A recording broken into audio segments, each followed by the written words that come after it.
Bonjour à tous, c'est parti pour un week-end dans le Nord à vélo sur Sport Plus et on commence par Paris-Bruxelles avant le Grand Prix de Fourmies demain.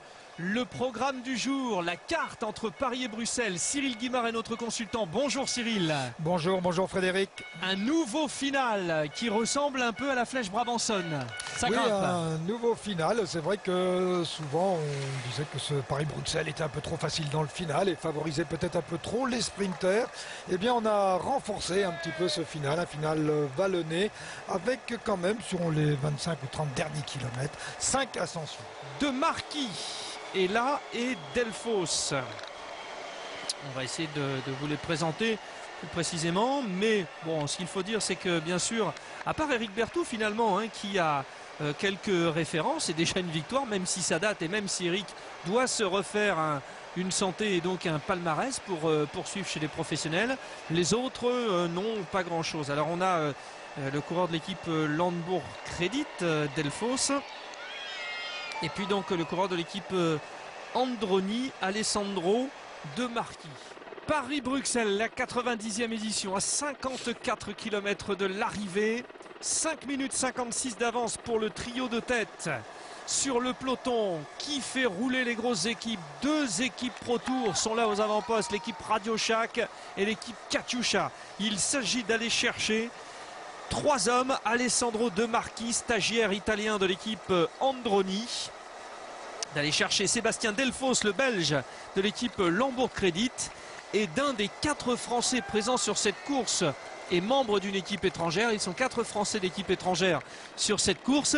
Il y a Romain Feillu, on en a parlé, il y a David Boucher pour Landbourg Credit, Jean Zen pour l'équipe Palmans et donc l'homme qui est en tête pour l'instant dans cette équipe italienne Carmioro, c'est Eric Berthoud. Et c'est parti pour une poursuite endiablée sur ces 36 derniers kilomètres de Paris-Bruxelles. 3 minutes 16 d'avance pour Sébastien Delphos, équipe Landbourg Credit belge, l'italien Alessandro De Marquis, équipe Androni, et le français Eric Berthoud pour la Carmioro. 3 hommes qui ont compté jusqu'à 10 minutes d'avance. Ils n'ont plus que 3 minutes et 14 secondes. Alors qu'à l'arrière du peloton, les crevaisons se multiplient, se succèdent. Il y a quand même peut-être eu un problème. Il est arrivé par le passé que des idiots distribue comme ça quelques clous de tapissier sur la route, et j'ai bien l'impression quand même qu'avec ce nombre important de crevaisons et notamment celle de Cadel Evans, le champion du monde, ou du Hollandais Bauke Mollema, on a eu Jure Kokian également, le Slovène qui vient d'être victime de cette crevaison, c'est quand même un peu un problème. Cyril Guimard est avec nous, 3 minutes et 5 secondes seulement à 35 km de l'arrivée. On va revenir sur les équipes qui maintenant assurent la poursuite. Et on a vu parmi les hommes qui étaient aux avant-postes très souvent, les hommes de l'équipe Sorti. Ça monte à 5% pendant 1500 mètres. Et on va voir comment Jimmy Casper va s'accrocher alors que Visconti était vraiment très bien. Et Sébastien Delphos, ça y est, il est lâché. Stine de Volder également a placé ses hommes pour l'équipe Quick Step. Je suis très impressionné par, alors qu'on aperçoit Lars Boom également, et je suis très, voilà, Visconti qui attaque, et je suis donc très impressionné par Jimmy Casper qui est facile. Oui, Jimmy Casper qui est facile et Visconti qui, je confirme, il me semble en faire quand même un petit peu beaucoup, voire un petit peu trop. Oh, les Rabobank faciles, hein. Oui. Avec un Lars Boom en patron, hein. On a bien compris, on voit bien d'ailleurs à cette période de la saison qui prépare le championnat du monde et qui ne le prépare pas, hein, parce que on voit bien que ceux qui visent quelque chose sur le championnat du monde sont dans une grosse forme. Et alors là, c'est toute l'armada Rabobank qui s'y met avec Rick Flens, Paul Martens. On a aperçu Bauke Mollema, mais un petit peu derrière, un peu en coureur protégé. Puis il y a des nouveaux là, Just Ball et Jos Van Emden. Voilà, Sébastien Delphos lâché. Voilà les hommes de tête qui bientôt vont être rejoints et qui seront rejoints bien sûr avant l'ascension ou dans l'ascension du Bruneput. Voilà. Oui, le Bruneput tout de suite après le bois, hein, Cyril. Hein. Tout à fait.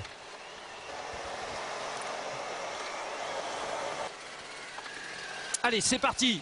14% au maximum. C'est-à-dire qu'à un moment, la courbe est telle qu'on monterait sur 100 mètres de 14 mètres en hauteur. Très fort. Ah là, Frédéric m'a impressionné. Et voilà, et forcément ça coince. De Marquis, lâché. Ah, Eric Berthoud qu'on avait encore un petit peu, mais malheureusement, c'est... De Marquis qui doit se dire que ce Bruneput est un peu sadique.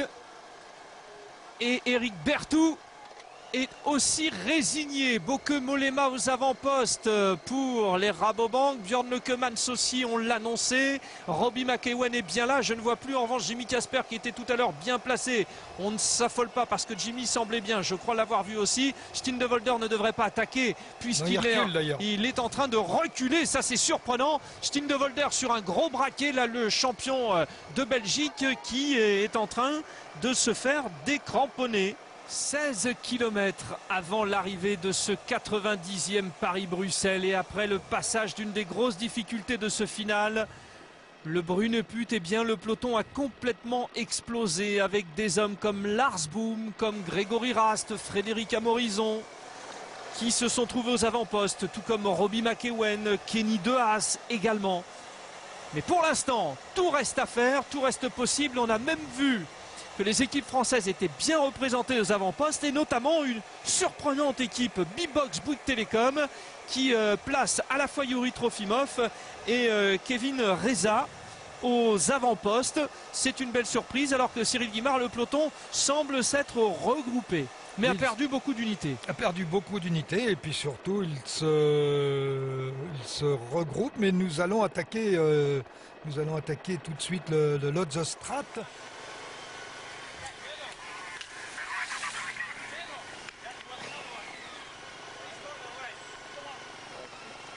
Alors c'est plutôt un problème de vélo, un problème de dérailleur peut-être.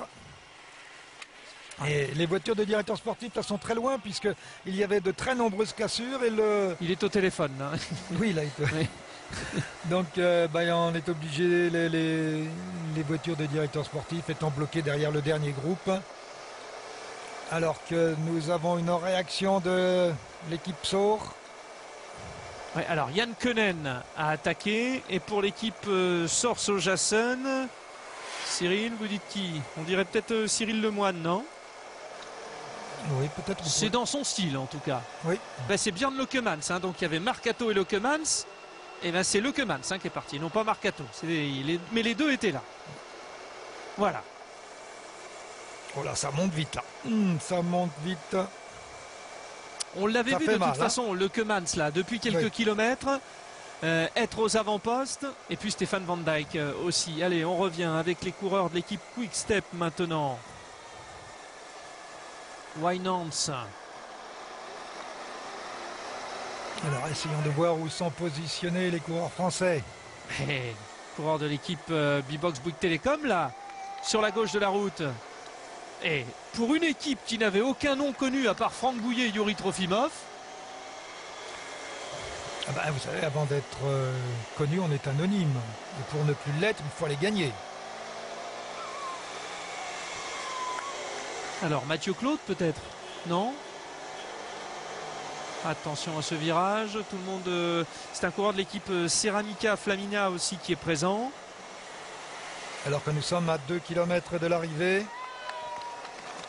Ça va se finir au sprint, Cyril. Ça va se finir au sprint. Allez, ça monte hein, pour l'arrivée. Hein. Je pense que c'est Yuri Trofimov. Hein. Ouais. Qui aura fait un beau final, très présent depuis tout à l'heure. Ouais, mais ça va rentrer. Ça va rentrer. J'ai le sentiment que ça va rentrer à 2 bornes de l'arrivée. On va pas tarder bien à avoir la flamme rouge.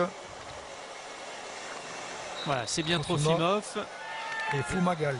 Oui. Là, pardonnez-nous, mais... je ne savais pas qu'il existait. Voilà. L'équipe Céramiquée. Voilà, dernier kilomètre. Allez, c'est parti. Et là, on essaye de... Et il y a Kevin Reza qui est là, Cyril. Hein, le sprinter stagiaire de l'équipe B-Box Bouygues Télécom. Il est là. Alors, ça fait déjà une chance de victoire pour la France. Au sprint, n'oublions pas qu'il y a Romain Feillu, qu'il y a Jimmy Casper, mais on a du mal à discerner là aux avant-postes les coureurs de l'équipe Sorso-Jassen qui ont été très présents sur le final. Et finalement, la répétition des ascensions a fait du mal. Attention, alors que Visconti est dans la rue de Jürgen Rolland. Alors que nous avons Romain Feuillu, Cyril, oui, qui est là. Oui, qui est bien emmené pour l'instant. Ventoso bien placé également. Ouais, le problème, c'est que Jürgen Rolland, c'est là avec Giovanni Visconti qui semble très bien parti. Allez, c'est parti pour Romain Feuillu qui va peut-être aller s'imposer. Romain Feuillu qui vise en plus une sélection de l'équipe de France. C'est super ce que fait Romain Feuillu. Allez, il faut y aller petit. Il reste quand même 200 mètres. C'est quand même loin, mais il faut tenir. Allez, maintenant, Romain Feuillu peut-être pour une nouvelle victoire avec un coureur de l'équipe Carmurou qui va essayer de revenir. Allez, encore 100 mètres. Allez, il faut tenir. 100 mètres, Romain Feuillu. Il va être battu de fait par le coureur de l'équipe Carmurou. C'est pas possible. Par Ventoso peut-être. Oh, il fait 2. Il est parti trop tôt. Ventoso qui s'impose devant Romain Feuillu. Oh là là là là là là là là. Ils nous font toujours ce coup là, les Carmurons. Donc c'était vraiment une saison bien et complète. Et l'année dernière, il avait donc remporté Paris-Corrèze. Il avait été brillé sur d'ailleurs quelques épreuves françaises comme le Tour du Gévaudan. Alors le problème de Romain Feuillu, Cyril, c'est qu'au moment où il a attaqué, j'ai regardé combien de mètres il restait. Il en restait 300. Eh oui. Eh oui, alors c'était un peu trop tôt. Eh oui. D'autant que Ventoso après va progressivement prendre l'aspiration. Parce que là, incontestablement, il avait les jambes pour gagner. Une année, il avait remporté 3 étapes du Tour de Castille et Léon. Il est encore dans cette équipe Saunier Duval. En 2007, Francisco Ventoso, 3 étapes sur le Tour de Castille et Léon. Il a une belle pointe de vitesse, mais il a plusieurs cordes à son arc. On l'a vu dans le final tout à l'heure. Il a attaqué. Et donc, du coup, parce qu'on était très concentré, je pense que c'est Van Dijk, oui, c'est Van Dijk qui fait 3e. Morenhout, je crois, 4e. Alors, il y a un Rabobank, effectivement, pour la 4e place. Moi, je dirais Rick Flens.